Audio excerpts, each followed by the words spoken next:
ರಾಗಿ ಹಪ್ಪಳ ತಯಾರು ಮಾಡೋ ವಿಧಾನ. ಒಂದು 8 ಈರುಳ್ಳಿ, ಒಂದು 5 ಬೆಳ್ಳುಳ್ಳಿ ಗಡ್ಡೆ, ಒಂದು 50 ಗ್ರಾಮು ಹುಣಸೆಹಣ್ಣು, ಒಂದು ಅರ್ಧ kg ಟೊಮಾಟ, ಒಂದು 25 ಗ್ರಾಮು ಜೀರಿಗೆ, ಮೆಣಸು, ಚಕ್ಕೆ ಸ್ವಲ್ಪ, ಕೊತ್ತಂಬರಿ ಒಂದು ಕಟ್ಟು, ಕರಿಬೇವು ಒಂದು ಕಟ್ಟು. ಹಿಟ್ಟು ಹೆಂಗೆ ಮಾಡೋದು ಹೇಳಮ್ಮ? ಹಿಟ್ಟು ರಾಗಿ ಒಂದು 6 ಗಂಟೆ ನೆನೆಸ್ಬಿಟ್ಟು ಅವೆಲ್ಲ ರಾತ್ರಿಗೆಲ್ಲ ಬಸ್ದು ಒಂದು ಬಟ್ಟೆಯಲ್ಲಿ ಹಾಕಿ ಕಟ್ಟಿ ಇಟ್ಕೊಂಡು ಮತ್ತು ನೆರಳಲ್ಲೇ ಆರಿಸಿ ಇನ್ನೂ ಸ್ವಲ್ಪ ಇದಿದ್ದಂಗೆ ಮಿಕ್ಸಿಗಾದರೂ ಮಿಷನ್ಗಾದರೂ ಹಾಕ್ಸ್ಬೇಕು. ಹೇಗೆ ಹಾಕ್ಸ್ಬೇಕು? ಹಿಟ್ಟದು ಫುಲ್ ನೈಸ್ ಹಾಕ್ಬೇಕಾ? ಹೆಂಗೆ ಹಾಕಿಸ್ಬೇಕು? ಅರ್ಧ ಬರಂಗೆ ಸ್ವಲ್ಪ ನುಚ್ಚು ಹಾಕ್ಸ್ಬೇಕು. ಫುಲ್ಲು ನೈಸ್ ಹಾಕ್ಸ್ಬಾರ್ದಾ? ಫುಲ್ ನೈಸ್ ಹಾಕ್ಸ್ಬಾರ್ದಂತೆ ಫ್ರೆಂಡ್. ರಾಗಿ ಹಿಟ್ಟು ಅದಿನ್ನೂ ಸ್ವಲ್ಪ ಪೂರ್ತಿ ಆರಿರಬಾರ್ದು, ನೆರಳಲ್ಲೇ ಆರಿಸ್ಬೇಕು. ಆಮೇಲೆ ಅದು ಒಂದು ಸ್ವಲ್ಪ ಇನ್ನೂ ಪೂರ್ತಿ ಒಣಗಿರಬಾರ್ದು, ಸ್ವಲ್ಪ ಹಸಿ ಇರಬೇಕು. ಜಾಸ್ತಿ ಹಸಿ ಅಲ್ಲ, ಸ್ವಲ್ಪ ಹಸಿ ಇರಬೇಕು.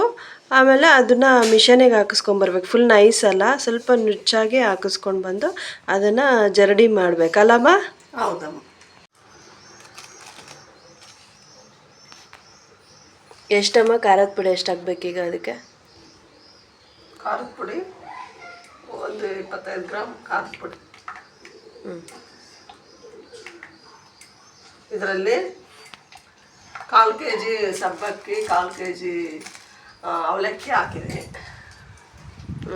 ಅಲ್ಲಮ್ಮ, ಇದನ್ನೆಲ್ಲ ಹೇಳಿದೆ, ಅದು ಇವಾಗ ಹಿಟ್ಟು ಎಷ್ಟು ಕ್ವಾಂಟಿಟಿ ಅಂತ ಹೇಳಿಲ್ಲ? ಹಿಟ್ಟು 3 ಸೇರು ಹಿಟ್ಟು ಇದೆ.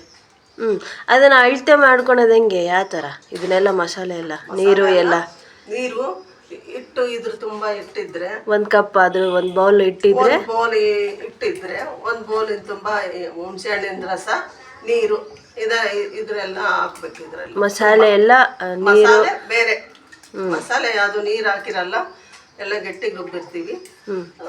ಇದು ಬಟ್ಲು ತುಂಬ ಹುಣಸೆ ಹಣ್ಣಿನ ರಸ, ನೀರು ಇದ್ರ ತುಂಬ ಹಾಕ್ಬೇಕು. ಇದ್ರ ತುಂಬ ಇಟ್ಟಿದ್ರೆ ಇದ್ರ ತುಂಬ ಹಾಕ್ಬೇಕು. ಹುಣಸೆ ಹಣ್ಣು ರಸ, ನೀರು ಎರಡು ಸೇರಿ ಅದ್ರ ತುಂಬ ಇರಬೇಕಾ? ಇರಬೇಕು. ಒಂದು ಬಟ್ಲಿಗೆ, ಒಂದು ಬಟ್ಲಿಟ್ಟಿಗೆ ಒಂದು ಇದು ಹುಣಸೆ ಹಣ್ಣಿನ ರಸ, ನೀರು ಎಲ್ಲ ಸೇರಿಸಿ ಒಂದು ಬಟ್ಲು ಇರಬೇಕಂತೆ ಫ್ರೆಂಡ್ಸ್. ಅದ್ರ ಮೇಲೆ ನೀವು ಎಷ್ಟು ಹಿಟ್ಟು ಮಾಡ್ಕೊತೀರ ಅದ್ರ ಮೇಲೆ ನೀವು ಡಿಪೆಂಡ್ ಆಗುತ್ತೆ. ಎಲ್ಲ kg ಅವಲಕ್ಕಿ ಹಾಕಿದ್ದೀನಿ, 1/4 kg ಸಬ್ಬಕ್ಕಿ ಹಾಕಿದ್ದೀನಿ. ಎಲ್ಲ ಮಿಕ್ಸಿಗೆ ಹಾಕಿದ್ದಾರೆ. ರಾತ್ರಿನೇ ನೆನೆಸಿಡ್ಬೇಕು ಅವಲಕ್ಕಿನ, ಮತ್ತು ಸಬ್ಬಕ್ಕಿನ ರಾತ್ರಿ ನೆನೆಸಿಡ್ಬೇಕು. ಬೆಳಗ್ಗೆ ಎದ್ದು ಅವಲಕ್ಕಿ ನೆನೆಸಿದ್ರು ಮಿಕ್ಸಿಗೆ ಹಾಕಿದ್ದಾರೆ. ರುಚಿಗೆ ತಕ್ಕಷ್ಟು ಉಪ್ಪು ಅಷ್ಟೆ. ಈಗ ಇದನ್ನು ಏನು ಮಾಡಬೇಕು? ಇದು ಬೇಳೆ ಕಾಯಿಸ್ಬೇಕಿದೆ, ಎಲ್ಲ ಕಾಯಿಸಿ ಇದು ಹಿಟ್ಟು ಹಾಕಿ ಕುದಿಸ್ಬೇಕು ಎಲ್ಲ. ಖಾರದ ಪುಡಿ ಊರಿಂದ ತಗೊಬಂದಿದ್ದಾರೆ ಫ್ರೆಂಡ್ಸ್.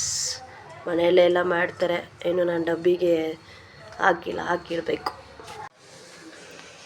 ನೋಡಿ ಫ್ರೆಂಡ್ಸ್, ನಮ್ಮಮ್ಮ ಇಟ್ಟಿದ್ದಾರೆ ಕುದಿಲಿಕ್ಕೆ. ಅಲ್ಲಮ್ಮ, ಈಗ ಬರೀ ರಾಗಿ ಹಿಟ್ಟು ಮಾಡಿದ್ದೇನೇನು, ಅದಕ್ಕೆ ಅಕ್ಕಿ ಹಿಟ್ಟನ್ನು ಮಿಕ್ಸ್ ಮಾಡಬೇಕಾ ಹೆಂಗೆ?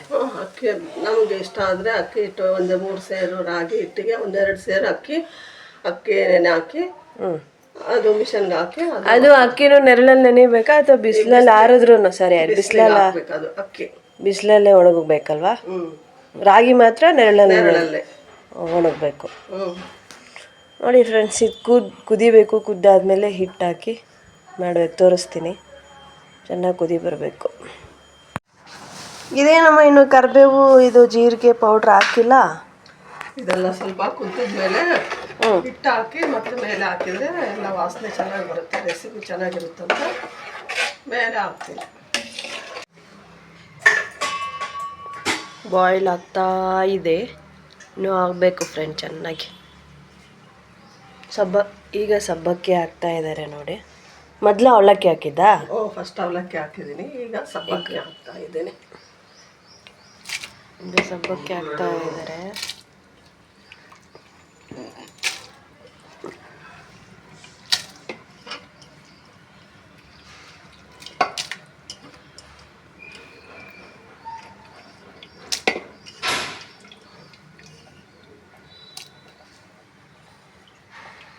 ಮುತ್ಕೊಂಡಂಗೆ ಕಾಣ್ತೈತಮ್ಮ, ಮುತ್ತು.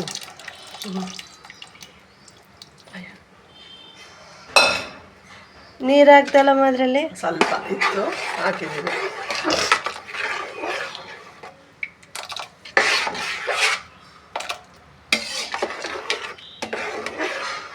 ಇದೆಲ್ಲ ಕೈ ಆಡಿಸ್ತಾನೆ ಇರಬೇಕು, ಇದಿದ್ರೆ ತಳ ಎಲ್ಲ ತಳ ಹಿಡಿಯುತ್ತೆ. ತಳ ಹಿಡಿಯುತ್ತೆ.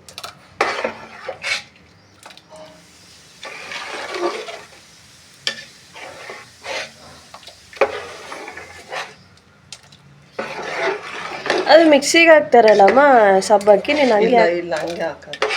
ಹಪ್ಪಳದಲ್ಲಿ ಹಂಗೆ ಕಾಣುತ್ತಲ್ಲ. ಚೆನ್ನಾಗಿರುತ್ತೆ, ಕಣ್ಣೆಲ್ಲ ಬರ್ತಾವಲ್ಲ ಹಪ್ಪಳದಲ್ಲಿ ಚೆನ್ನಾಗಿ ಕಾಣುತ್ತೆ. ಇವ್ರು ನಮ್ಮ ಅತ್ತೆ ಫ್ರೆಂಡ್ಸ್, ಇವ್ರು ನಮ್ಮಮ್ಮ, ಇಬ್ಬರು ಸೇರ್ಕೊಂಡು ಹಪ್ಪಳ ಮಾಡ್ತವ್ರೆ.